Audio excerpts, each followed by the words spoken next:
महात्मा ज्योतिराव फुले यांच्या 200व्या जयंतीनिमित्त भारत सरकार देशव्यापी स्मरणोत्सव साजरा करणार असून या कार्यक्रमास मार्गदर्शन आणि देखरेख करण्यासाठी नेमण्यात आलेल्या उच्चस्तरीय समितीत खासदार डॉक्टर अमोल कोल्हे यांचा सदस्य म्हणून समावेश करण्यात आला।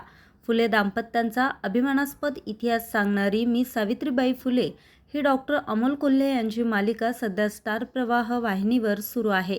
या मालिकेचे 100 भाग नुकतेच पूर्ण झालेत।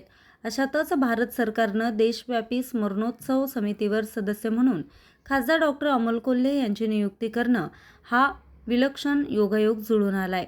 भारत सरकारच्या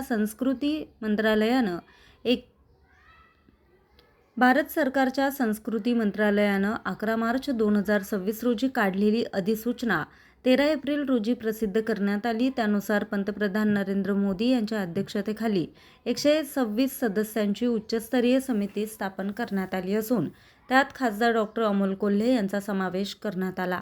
महात्मा फुले यांच्या 200व्या जयंतीनिमित्त 11 एप्रिल 2026 ते 11 एप्रिल 2028 या 2 वर्षांच्या कालावधीत हा देशव्यापी स्मरणोत्सव साजरा करण्यात येणार असून भारतातील या महान समाजसुधारकाला केवळ अभिवादन नसून त्यांच्या सामाजिक न्याय, समानता आणि सशक्तीकरणाच्या चिरंतन विचारांना पुन्हा दृढ करण्याची संधी असल्याची भावना भारत सरकारच्या संस्कृती मंत्रालयानं व्यक्त केली।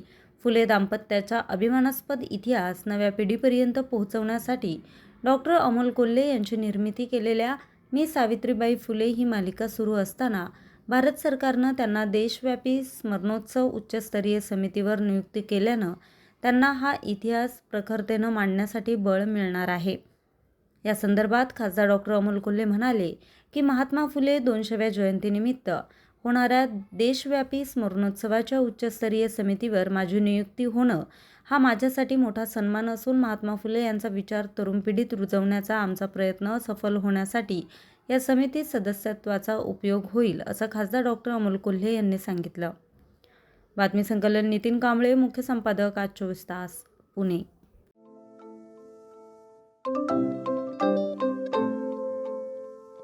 नवनवीन आणि ताज्या घडामोडींसाठी आज 24 तास सबस्क्राईब करा। त्याचबरोबर बेल आयकॉनवर क्लिक करा आणि मिळवा आमच्या बातम्यांच्या नोटिफिकेशन्स। तसेच आज 24 तासची प्रत्येक बातमी आपल्याला कशी वाटली हे कळवा, लाईक करून, कमेंट करून आणि आमच्या बातम्या शेअर सुद्धा करा।